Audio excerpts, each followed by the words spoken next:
सम्पूर्णमा सेवा नमस्कार भनिदिन्छु र आजको मेरो भिडियो चाहिँ विशेष गरेर भन्नुपर्दा एउटा बदलिलो समाज र बदलिलो परिस्थिति अनुसार एउटा सामाजिक सान्दर्भिक कुराहरूलाई मैले अलिकति जोड्न चाहेको छु। यसमा कसैले पनि अन्यथा नलिदिनु होला भन्न चाहन्छु। विशेष गरेर भन्नुपर्दाखेरि एउटा भनौँ न जुन समाजमा घटिरहेको घटनाहरू, जस्तो कि एउटा जब एउटा जिम्मेवारी एउटा बाबुआमापट्टि कतिपय अब सन्तानहरूले नगरेको देख्दाखेरि चाहिँ, जब आफूले जन्माएको छोराछोरी चाहिँ फोटो मेरो संसार मेरो जिउने आधार भन्ने यस्तो क्रियाकलापहरू छन् नि, त्यही कुरा चाहिँ एउटा हामीलाई जन्म दिने बाउहरूले हामीपट्टि एउटा त्यही सोचेको हुनुहुन्छ होला। उहाँहरूले पनि अपेक्षा त्यही होला, मेरो भोलिको जिउने सहारा, मेरो आधार, मेरो संसार भनेर। पक्कै पनि उहाँको भनौँ समय सापेक्ष अवश्य पनि उहाँहरूले हामीपट्टिको एउटा जिम्मेवार निष्ठापूर्वक निभाउनै भएको होला। तर एउटा अहिलेको भनौँ न बदलिलो समाज र एउटा विकसित उयसले गर्दाखेरि समय धेरै परिवर्तन भएको छ। समय सन्दर्भ अनुसार हामी परिवर्तन भएको छौँ। समय परिवर्तन छ त्यो एउटा राम्रो कुरो, तर समय परिवर्तनशील छ भने पनि हामी चाहिँ परिवर्तन भएन नि।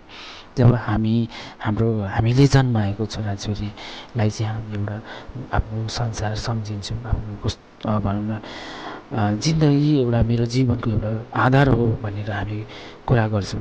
तर यही कुरा किन हामी बिर्सिरहेको हुन्छौँ त? हाम्रो पनि हामीलाई जन्म दिने पनि बुवाआमाहरूले पनि अवश्य पनि हामीलाई यही अपेक्षा लिनु भएको थियो। हाम्रो जीवनको एउटा आधार हो, हाम्रो जिउनेको एउटा भनौँ न उहाँहरू पनि आधार हो भन्ने पक्कै पनि उहाँहरूले सोच्नुहुन्छ। तर अहिलेको समय एउटा अहिलेको समाजमा जुन क्रियाकलापहरू देख्दा, जब हामीले जन्माएको छोराछोरी चाहिँ हाम्रो लागि चाहिँ एउटा बाँच्ने आधार हो, एउटा जिउने आधार हो, मेरो सब थोक हो मेरो भनेर एउटा भनौँ न जुन प्रतिक्रियाहरू जनाइरहेको हुन्छ, देखाइरहेको हुन्छ एउटा सोसल मिडियातिर भयो, विभिन्न ठाउँहरूमा। तर जब हामीलाई नै जन्म दिने बाबुआमाले पनि त हामीलाई पक्कै पनि उहाँहरूले पनि त मेरो जीवनको आधार हो, मेरो जिउने आधार हो। पक्कै पनि त्यो समयमा त्यो परिस्थितिमा हामीलाई पनि उहाँहरूले केही न केही त गर्नुभएको थियो होला। हो, समय परिवर्तन छ, परिवर्तन भएर आज यति विकसित भइरहेछ। हिजो एउटा भनौँ न सेउला बाँधेर हिँडिरहेको मान्छे अहिले विकसित भएर चन्द्रमासम्म पुगिसकेको छ भने त्यो अनुसार समय परिवर्तन भएर हुँदाखेरि हामी पनि केही परिवर्तन भयो। मेरो बुवाआमाको समय र अहिलेको मेरो समय र मेरो नानीहरूको समयमा धेरै फरक छ। त्यसलाई कम्पेरिजन नगरिकन भन्नुपर्दा आमा बा सन्तान भनेको त एउटै होइन। जब हाम्रो बाबुआमाले चाहिँ हामीलाई जन्म दिएर मेरो मुटु, मेरो संसार, मेरो जिउने आधार भनेरै पक्कै पनि हामीमाथि उहाँहरूको एउटा जुन आस्था छ होला। र हामीले पनि अहिले हाम्रो सन्तानहरू जन्मेको 1 सेकेन्डदेखि मेरो मुटु, मेरो संसार, मेरो जिउने आधार कति सोच्छौँ नि, त्यही कुराहरू पनि पक्कै उहाँहरूले सोच्नुभएको छ। तर कति विडम्बना छ, कति दुःखको कुराहरू छ, कति कुराहरू देख्न सकिन्छ। यो एउटा समाजमा घटिरहेको घटनै हो, यसले अन्यथा त नलिनु होला। सबै यो क्याटेगोरीमा अवश्य नहुनुहुन्छ होला, तर पनि कतिपय ठाउँमा यस्तो कुराहरू देखिन्छ। जब घरमा कोही सदस्यहरू नयाँ जोडिएर आउनुहुन्छ, उहाँहरूको क्रियाकलापले गर्दाखेरि एउटा परिवारमा विवादित पनि हुन पुग्छ। जस्तै आफ्नै सन्तानबाट टाढा पनि हुनु परिरहेको हुन्छ। जबकि आफूले जन्मको सन्तानलाई तपाईँ एकछिन छोड्न सक्नुहुन्न भने दुःखको कुरो छ। सबैले यो बुझ्ने कोसिस गरौँ, म पनि एउटा बाबुआमा हो। जब मैले मेरो आफ्नो सन्तानप्रति जति जुन आस्था भरोसा, जुन एउटा सपना छ, पक्कै पनि हाम्रो बाबुआमाले पनि त्यही सपना त्यही अपेक्षा लिनुभएको छ होला भन्ने हरेकले सोच्नुपर्छ। विशेष गरेर भन्नुपर्दाखेरि जब आफ्नो बाबुआमा सबै कुराहरू छोडेर हामीसँग जोडिएर हाम्रो एउटा जीवनसाथी बनेर आएको छ नि, जुन हाम्रो जीवन सङ्गिनी, उहाँहरूले पनि बुझ्नु एकदम जरुरी हुन्छ। बाबुआमा भन्ने कुरो हाम्रो लागि एउटा भगवान हुनुहुन्छ।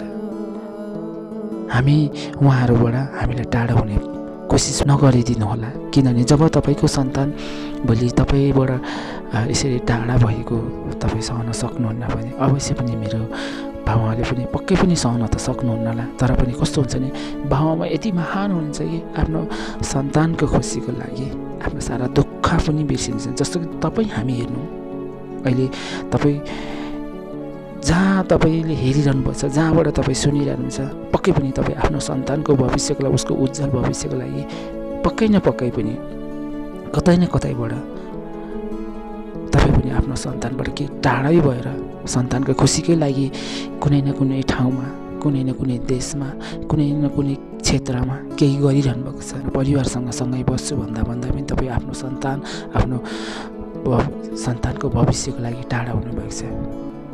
यही कुरालाई महसुस गर्नुहोस् र सम्झिनुहोस्। तपाईँको बुवा आमाले पनि केही सङ्घर्ष अवश्य पनि गर्नुभएको थियो होला, गर्नुभएको छ। तर अहिलेको समाजमा देख्न सकिन्छ कि एउटा समग्रमा भन्नु त एउटा परिवारको साथको आवश्यक हुन्छ। एउटा वृद्ध अवस्थामा कतिपय बाआमाहरूलाई वृद्धाश्रम पुर्याउने यस्तो घटनाहरू देख्न पनि आइन्छ। त्यही भएर म सबैजनालाई विनम्र अनुरोध गर्दछु, भौतिक सुख सुविधाहरू कतिपय अवस्थामा हामीले दिन नसकौँला, तर पनि मनको सुख शान्ति दिने कोसिस गरौँ। जब तपाईँलाई आफ्नो सन्तान टाढा हुँदा तपाईँ कस्तो फिल हुन्छ, त्यसैले यहाँहरूले पनि आफ्नो बाबुआमाबाट पनि जाने टाढा बनाउने कोसिस पनि नगर्नु होला। म यही भन्न चाहन्छु। Thank you.